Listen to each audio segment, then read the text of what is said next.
Good morning. Welcome to Community Unitarian Universalist Church. I'm Joyce Thompson, your worship associate for today. Unitarian Universalism has a long and impressive history that includes brilliant theologians, intellectuals, philosophers, and social activists. Theodore Parker was in many ways the most remarkable leader produced by the Unitarian movement in America. Pastor Kris will speak to us about him today.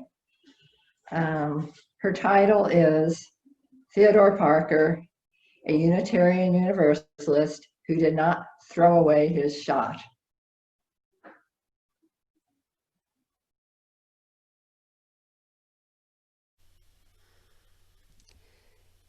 Each of us is meant to have a character all our own, to be what no other can exactly be, and to do what no other can exactly do.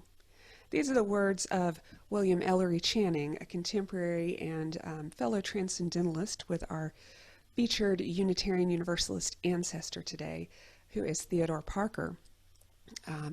As we come in today, I want you all to remember, what are your gifts to be in this world? What can you do that no one else can do? And how can you take that and use it to make the world a better place? And so welcome to this conversation about a prophet who spoke truth to power in a time when it was sorely needed, a time that could easily be compared to ours in many ways.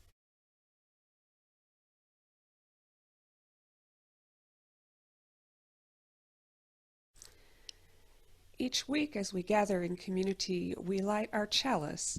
It is often seen as a cup holding a flame. This is a stone one that I received not too long ago, but I think it's very beautiful, so I'm going to share it with you guys today, as I have before. Our chalice lighting words today come from Heather Janules, a Unitarian Universalist minister. Our prophets died for the freedom of faith. We are here in their spirit. There we go. We are here to practice and sustain our living tradition, to light a chalice, claiming for justice the heat and power of fire. In our free faith, we are here, seeking freedom from despair and the freedom to grow beyond imagination. We are here, gathered in the name of all that we find holy. Let us give thanks for the gift of gathering together, even so far apart.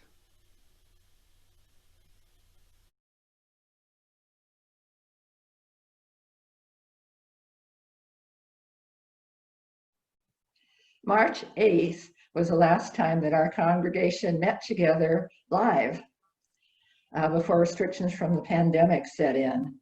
Can you believe it's been 6 months? I happened to have been worship associate on that day. It was the first morning after daylight savings time and also spring break, so I really wasn't expecting a big turnout. But the sanctuary was pretty full, and I can still picture your beautiful faces there. The warmth and accepting nature of our congregation makes us special. We proudly fly the rainbow flag and the Black Lives Matter banner, and we come from a variety of backgrounds and have many different spiritual beliefs. What has held us together through the years, and even now in these difficult times, is our commitment to shared values and to one another. And we renew this commitment every week by reciting our covenant. Please join me in saying, love is the spirit of this church, and service is its law. This is our great covenant, to dwell together in peace, to seek the truth in freedom, and to help one another.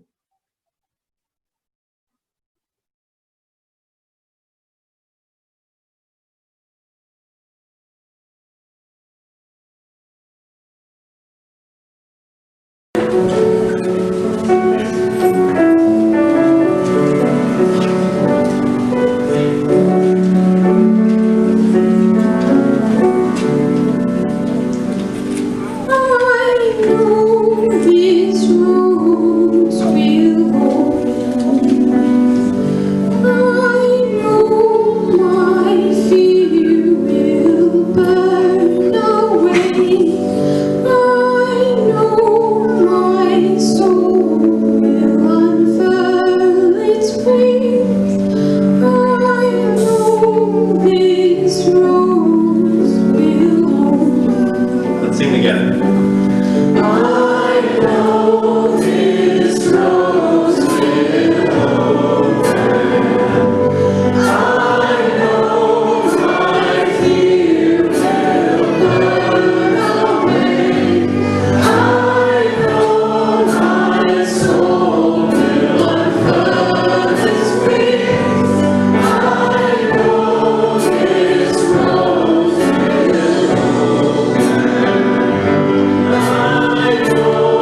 Hey guys, I am so glad to be here with you again, and I am so super glad that we're going to get to do the Wonder Box today.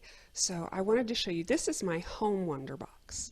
Now, if you wonder how a Wonder Box works, what it does is I made it like I painted it. See, it's the desert at night, and then the other side, it's the desert during the day. Oh, with the background making it look really cool.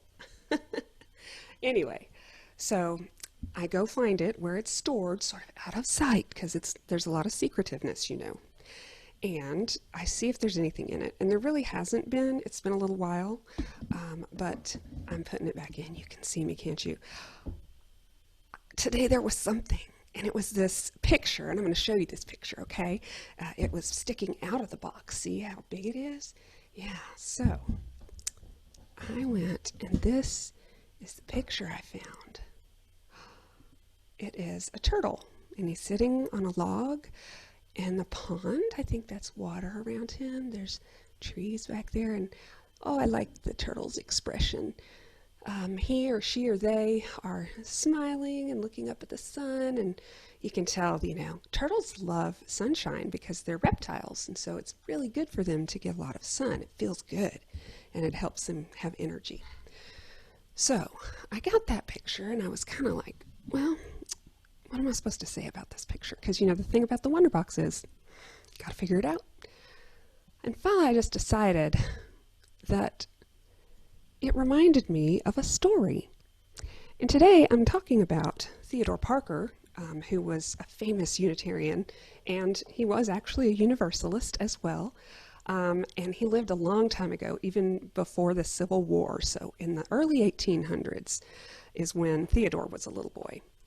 Now, I did hear this story about Theodore, and I want to share it with you. So here's how it goes.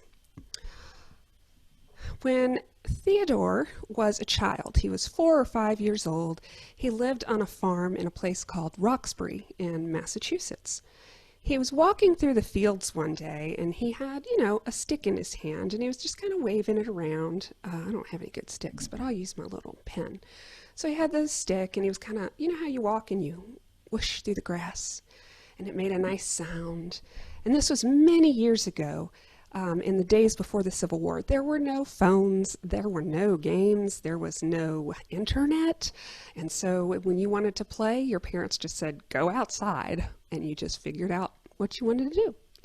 So for Theodore, walking through this field, swinging at the grass and kind of just looking at everything, that was a pretty good afternoon. As he walked in the summer sun, he stopped when he came to a creek, and he stopped to watch the water going along it. And then he noticed on the side of the creek, or in the creek, there was a turtle, and it was sunning itself on a rock, just like, you know, this little turtle. Except this one's on a log. But you can picture that, right? A little turtle sitting on a rock in a bubbling stream in a field. Now, Theo had seen other boys use their sticks to strike a turtle and other animals. It was part of what some of them thought was fun, just as some children like to bully and hit those who are weaker than themselves. Often, children and grown-ups, too, are copycats. We mimic the behavior of other people who seem bigger or stronger or more scary than us because we want to be like them. Young Theodore wanted to be like those other older boys that he had seen, so he raised his stick, taking aim and preparing to knock the turtle into the water. But something stopped him. Something seemed wrong about the situation. He looked again at this turtle that was just quiet and peaceful and enjoying the summer day just like he liked to feel the warmth and the light of the sun. Had this turtle ever done him any harm? Was the turtle so different from him? Slowly, instead of hitting the turtle, Theodore lowered his stick, and he walked home, thinking about what had happened. When he got home, his mom was there to greet him. She stayed at home with the kids, and he told her about the incident. She listened carefully to Theodore, and listened especially careful when he related how some strange force inside had stopped him from hitting the little animal. "Theodore," she said, "that voice inside you was the voice of conscience. Always, always pay attention to it. Always follow what your conscience tells you. It's your moral compass, like a compass you hold in your hand, that shows you the right direction. And if you honor your conscience, that small voice, you'll never go wrong in this world." Theodore Parker grew up to become a Unitarian minister. And in fact, he was one of the greatest leaders that our faith has ever seen or known. He became a champion of the defenseless who needed defending. He was a hero in some ways. He fought hard and long to end slavery in the United States.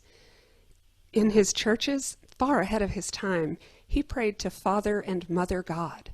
And he fought for women's equality and their right to vote. He and his wife never had children of their own, but he felt a kinship with the whole family of creation, people of all sexes and races who had been made in the image of the holy. And it all started one summer day when he was just a child who saw a turtle and decided to do what was right.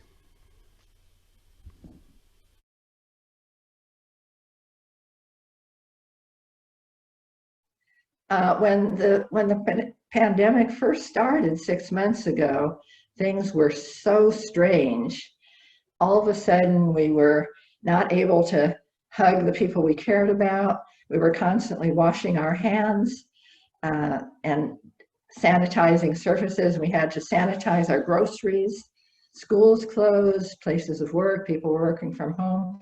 It was so strange, and people often said it was surreal.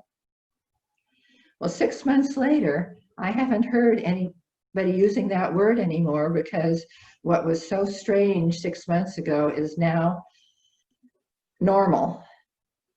I have found a prayer that I thought addressed that somewhat. It's a Celtic Lyrica by Maureen Caloran. "Spirit of all blessing, be with us in the ordinariness of our days. May hope's light guard us and keep cynicism from our hearts. May the energy of laughter build endurance for the dark times of our lives. May creativity's vision grant the possibility of seeing old relationships with new eyes. May the oil of healing keep us from anger's hardness and despair. May the mantle of humility give courage to admit when we are wrong. May compassion's loom weave in us the discipline to forgive. May patience help us bear in mind that ours is not the only scale of time. May the flame of justice be a beacon for the choices we must make.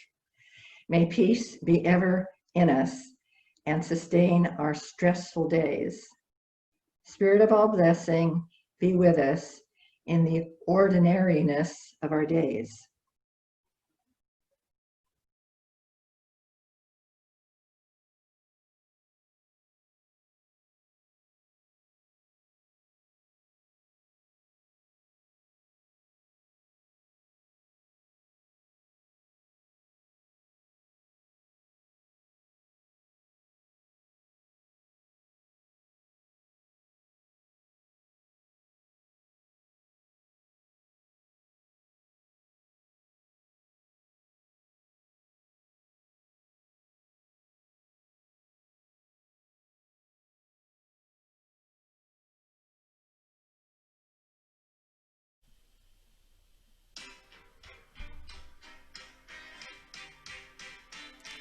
"I am not throwing away my shot. I am not throwing away my shot. Hey yo, I'm just like this country. I'm tough, scrappy, and hungry. I am not throwing away my shot.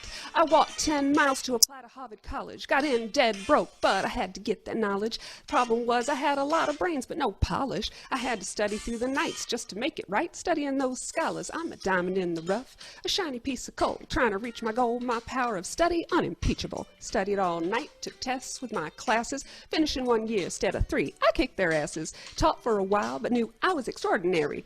Went back to Harvard, this time for seminary. The plan is to fan this spark into a flame, but damn, it's getting dark, so let me spell out my name. I am the Theodore, and I knew that I was meant to be a minister who thought independently. I knew the Bible wasn't meant to be read literally. Essentially, I know human memory is fallible, subject to biases and sympathy. It ain't never going to tell the tale for all humanity, so there will be a revolution in theology. And to me, I say, with a hint of glee, don't be shocked when theology books mention me. I will set down the words that will set us free. Eventually, you saw my ascendancy, and I am not throwing away my shot. I am not throwing away my shot. Hey, yo, I'm just like this country. I'm tough, scrappy, and hungry, and I'm not throwing away my shot. I am not throwing away my shot. I am not throwing away my shot. Hey yo, I'm just like this country. I'm tough, scrappy, and hungry. I am not throwing away my shot. It's time to take a shot. I learned to speak in many tongues of beauty: Hebrew, French, German, and even Chaldee. Latin? Of course. Oh, Latin, yes indeed. And Coptic, Syriac, and Greek, naturally. I had to take a shot. I dreamt of life without those fantasies, the moral truth without human-made boundaries. Started preaching in 37 in West Roxbury, already wondering how to get away with some heresies. I had to take a shot. But we'll never be truly free until our minds are out of superstition slavery. You and I do or die, wait till I sally in German or maybe Italian. Got to take a shot. They said, lower your voice. If you're quiet, you're gonna have a lot more choice. Some were with me, but the situation was fraught. Been so carefully taught, but I knew I just had to take a shot. So check what we got. A young man on the rise, a polyglot. Opened my mouth and I said what I thought. Addressed it to all, and I got what I got. Smacked down from the other pulpits like they were God. Judged unworthy by the old guard who just jawed. I was a loudmouth, transcendental abolitionist. I had a hot position in where their superstition is. But I was talking too loud. Sometimes I got overexcited, went off at the mouth. I'd never had a congregation before. I promised that I'd make them proud. Let's get me in front of a crowd.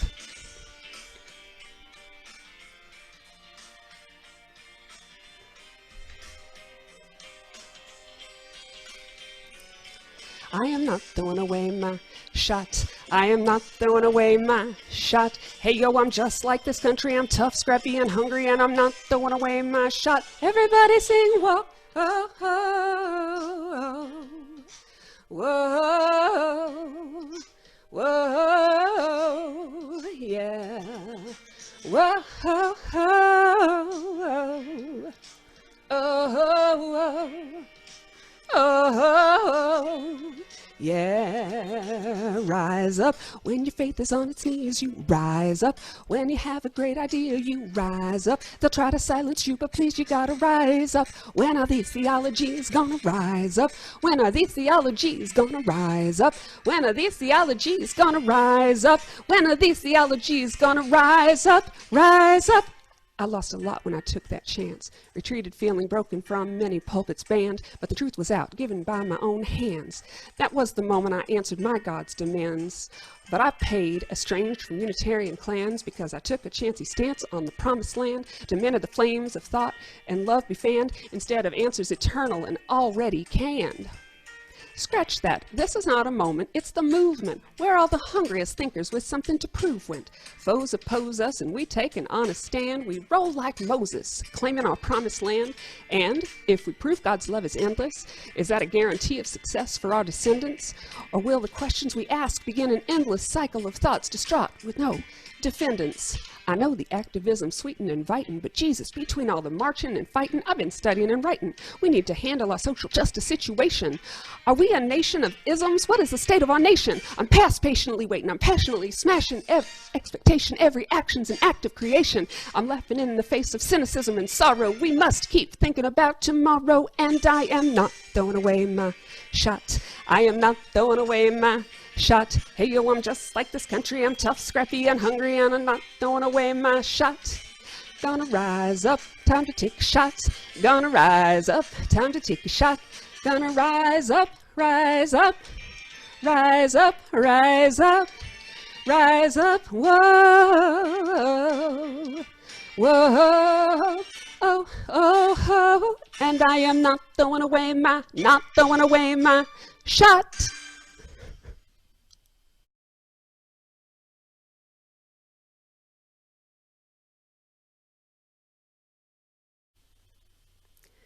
If you lend me your ears, I shall doubtless take your hearts too.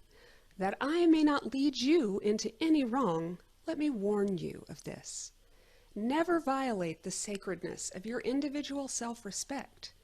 Be true to your own mind and conscience, your heart and your soul. Only so can you be true to God.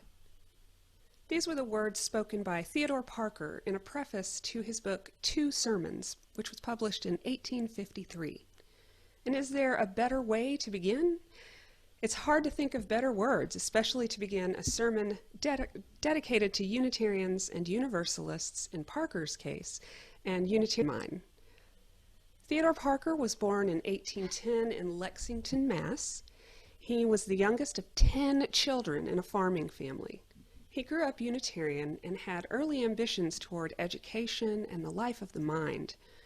He was described by friends who knew him in his youth as raw and rough, emotional and poetic, arch, roguish, volatile, witty, and quick. His mother died before he turned 12. By the time he was 27 years old, all but 5 of his siblings had died as well. Loss and grief shaped his theology as well as his tough and practical mind. By 17, Theodore had begun teaching while still helping his father on the farm. In 1830, at the ripe old age of 20 years old, he walked 10 miles to Cambridge to apply to Harvard University. He was accepted, but he couldn't afford either the time away from his family's farm or the full tuition. He received special permission to study at home, which he did at night. He spent the days farming. He attended Harvard only to take exams, but remember, he walked 10 miles to get there and 10 miles to get home. And he finished his degree in 1 year instead of the usual 3. At that time, Theodore went back to teaching, this time for slightly better pay, and he fell in love with a young woman named Lydia Dodge Cabot. They were engaged in 1833, and in 1834 he decided to return to Harvard, this time to divinity school. By 1835, Parker could read at least 20 languages, and it won't surprise you to hear that he completed Harvard Divinity School in 2 years instead of, again, the usual 3. He was motivated not only by the need to begin earning money, but by his desire to marry. He graduated Harvard in 1836 and began preaching in West Roxbury before marrying Lydia in 1837. It sounds like this would be the beginning of a happy and settled family life for Theodore Parker, but he wrote in his journals that it was a time of disappointment and of home, children, and a good professional sphere all failing me equally. He and Lydia had a difficult time adjusting to marriage, and it was exacerbated by their inability to have a child. In addition, he had accepted the West Roxbury position at a small church on the urging of his wife's family, but his talents were largely unchallenged there. So, what's a workaholic, multilingual, theological rock star to do when boredom strikes and the hymnals have been stacked? Apparently, they're to write. And that's what Parker did. He submitted hundreds of articles and essays and sermons to publications all over New England. He was also a regular guest preacher. He spoke in pulpits all over Boston and much of New England. Parker was also a transcendentalist leader. He had heard Ralph Waldo Emerson's revolutionary Divinity School address in 1838 at Harvard, in which Emerson charged that the church would die of bad ministers shortly. and that it was nonsense to emphasize Christ's divinity over his humanity, and not only nonsense, but heresy if one took the Gospels as their word in the original languages. For Theodore, this was a breath of fresh air. He'd become interested while at Harvard in the early biblical history movement. German theologians had begun reconstructing the context in which the Bible was written, and they were challenging the historicity of the Old and New Testaments, especially the stories of miracles. Miracles which Parker thought might or might not be true, but should emphatically not be the basis of one's faith in either God or Christ. To demand further miracles as proof of God's goodness and power seemed to Parker to be an exercise in first, irrationality, and second, arrogance. Parker was a member of the Transcendentalist Club, along with such luminaries as Emerson, Channing, and Margaret Fuller. In the warmth of his friends' conversation, he explored new and intriguing thoughts. He began slipping heterodoxies into his sermons early on. He wrote, "I preach abundant heresies, and they all go down, for the listeners do not know how heretical they are." If they didn't know it then, though, they figured it out very shortly. For in 1841, Parker preached the sermon which would change the course of his life forever. On a wet, chilly day in mid-May 1841, Theodore Parker stood in the echoing pulpit of the Hawes Place Church to deliver a sermon at the ordination of the Reverend Charles C. Shackford. The title of Parker's sermon was "The Transient and the Permanent in American Christianity." In it, Parker argued for the view that the Bible is a uniquely human work, and as such, it should not be viewed as the only permanent record of God and Christ's works on the earth.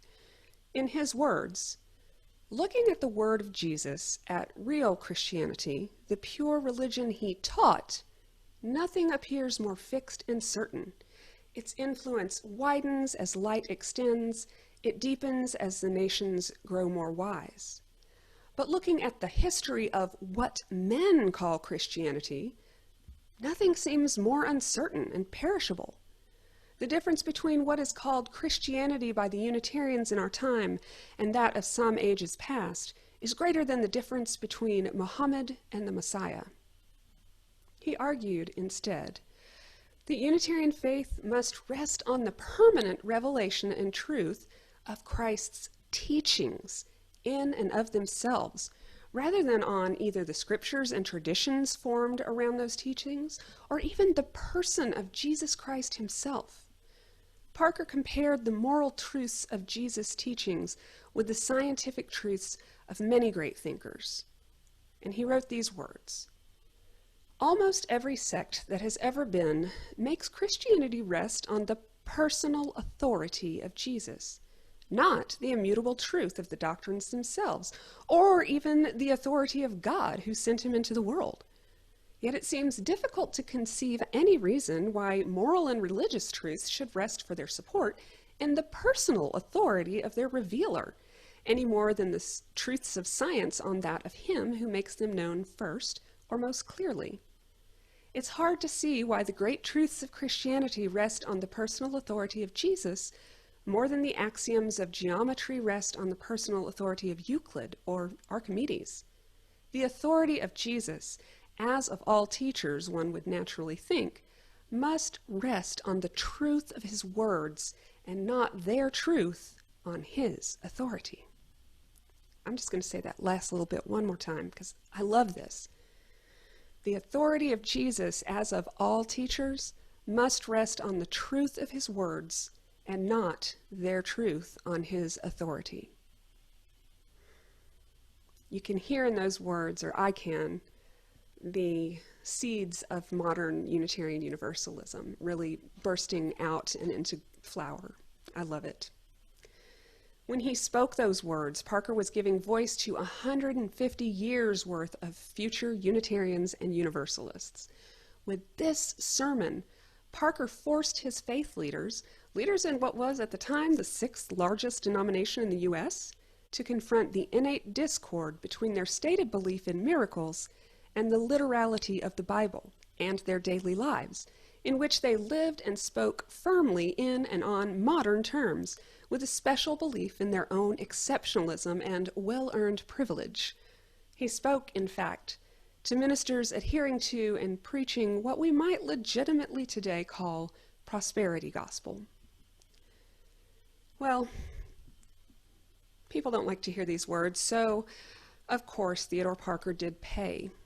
Most of the pulpits in Boston were abruptly closed to him, as were the two Unitarian journals of the day. He was vilified in sermons and in media all across the area.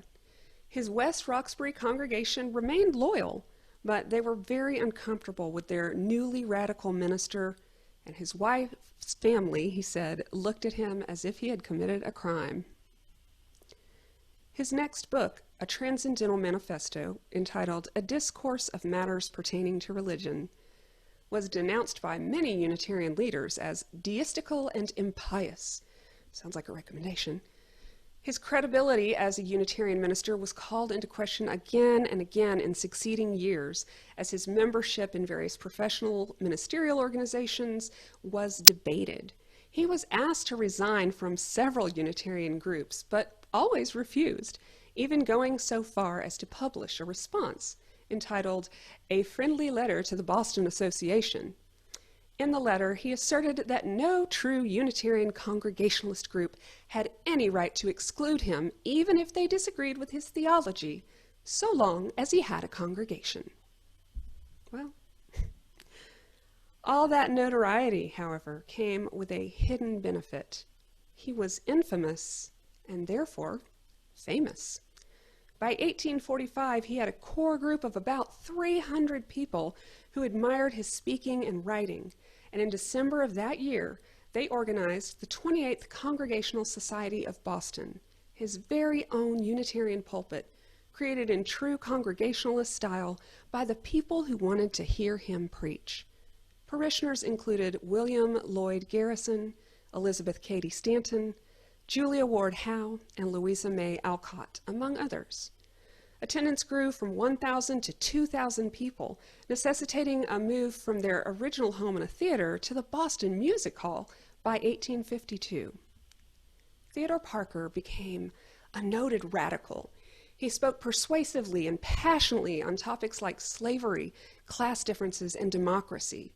He stated that America should be, quote, a democracy, that is, a government by all the people, for all the people, and of all the people. And yes, Lincoln did read Theodore Parker. Now let me acknowledge right here that Theodore Parker, my erstwhile dead theology boyfriend, had some crappy, harmful, and regressive views on racial differences.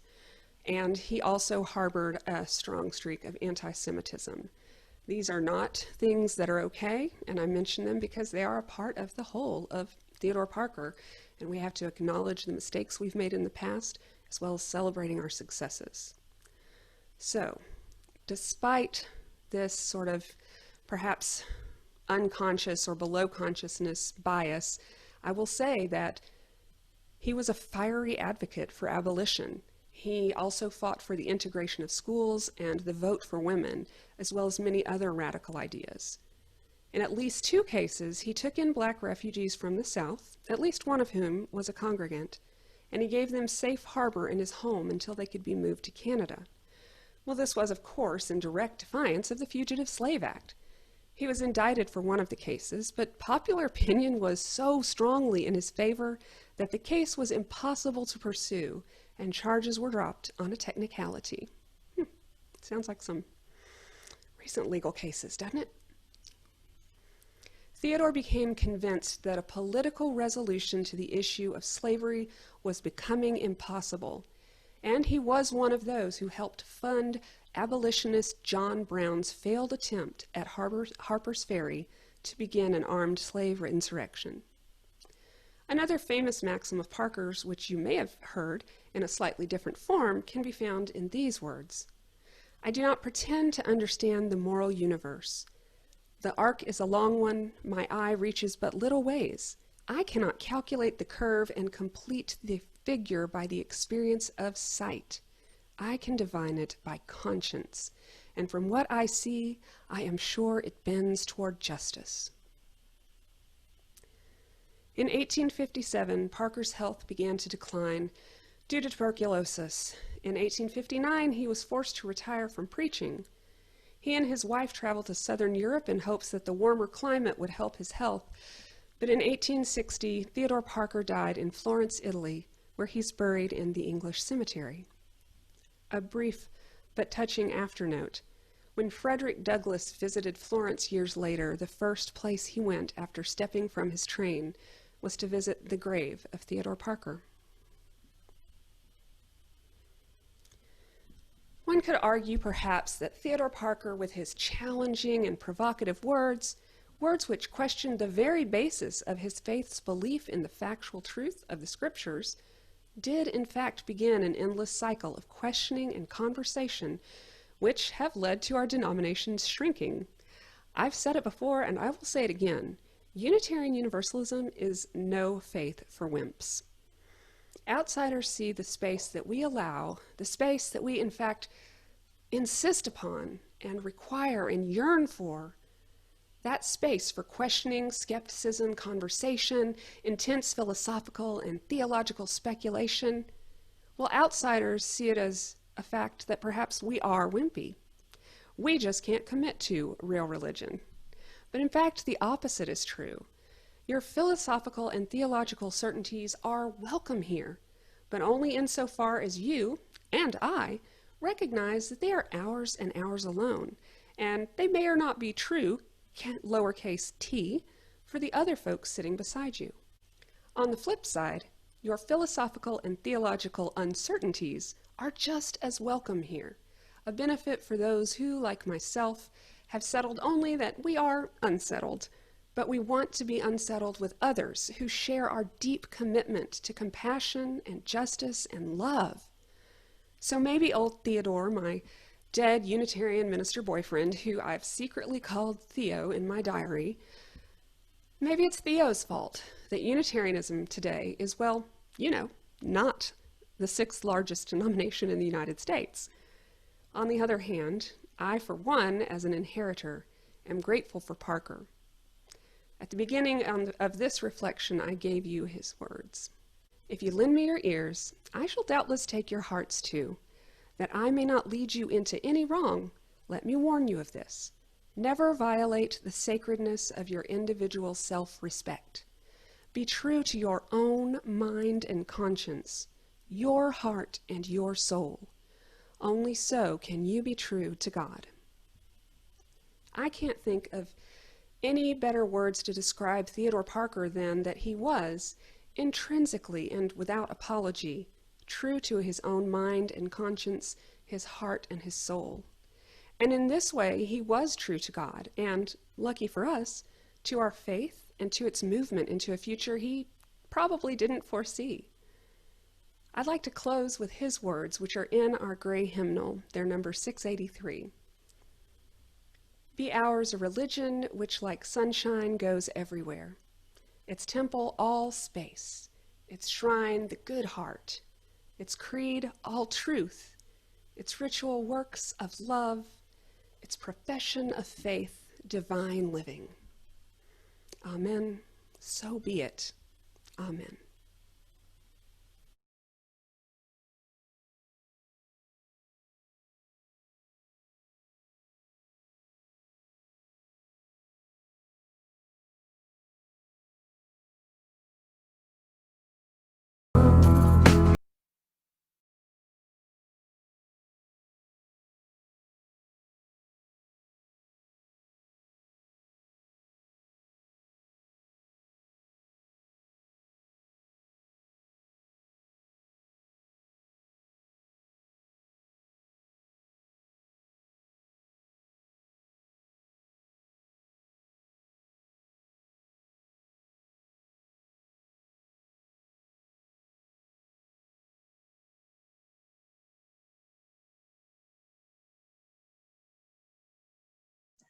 This is the time, if we were at church, that we would normally pass the plate.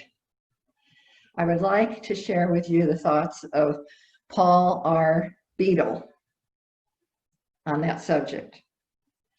Passing the plate was never just a practical exercise. It has always been a ritual. Even if your pledge is paid up, donating a little more is a ritual reminder of that form of love we call generosity. Let it be a reminder that after meeting our obligations to ourselves and our households, we must still keep our capacity to give. The practice of giving until it is second nature in first response helps bring forth the realm of love. Our Share the Plate recipient this month is Barron Elementary, and I'll speak about them in a few minutes.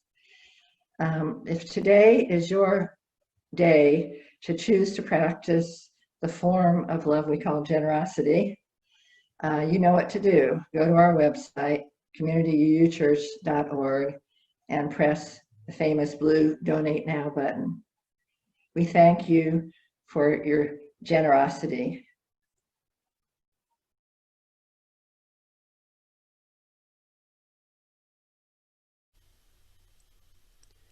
We come now to the end of our service together, and as always, I invite you to join me in extinguishing our chalice. There are words that we speak every week, which you are invited to speak along with at home. They will be on the screen. We extinguish this flame, but not the light of truth, the warmth of community, or the fire of commitment. These we carry in our hearts until we are together again.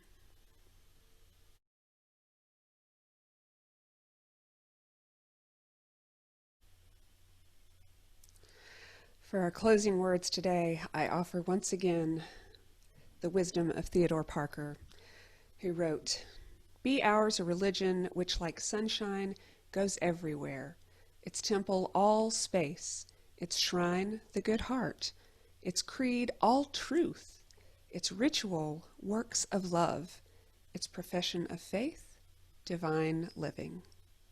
Go in peace. Be like sunshine and go everywhere, and have a wonderful, safe, and healthy week. Amen."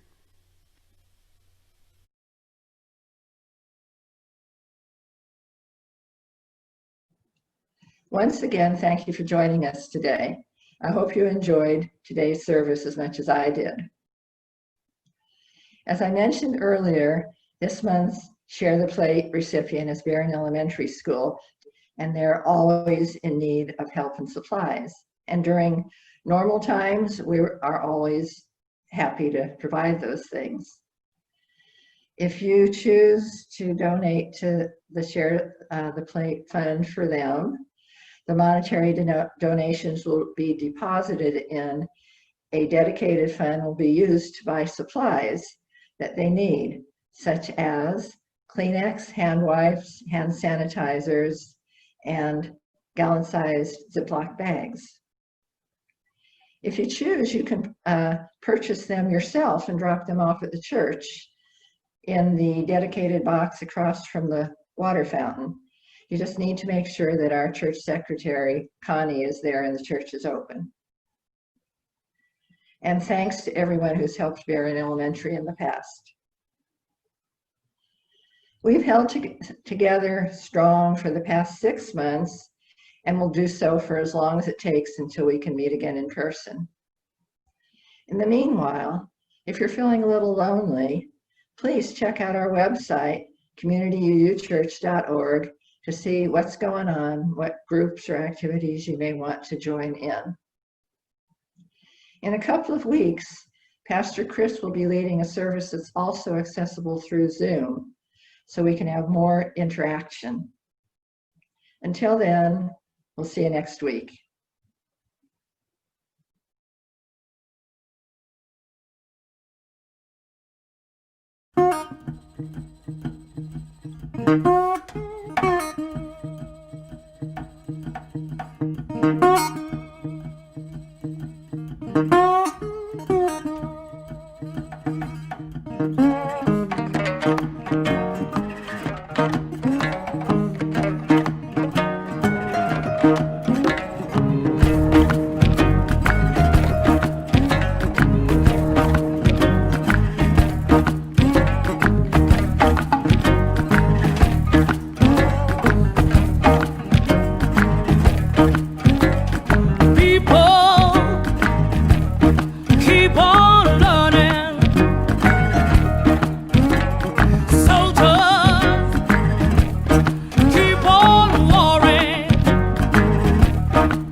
try it again. Cause my last time I earned, I left the whole world of sin.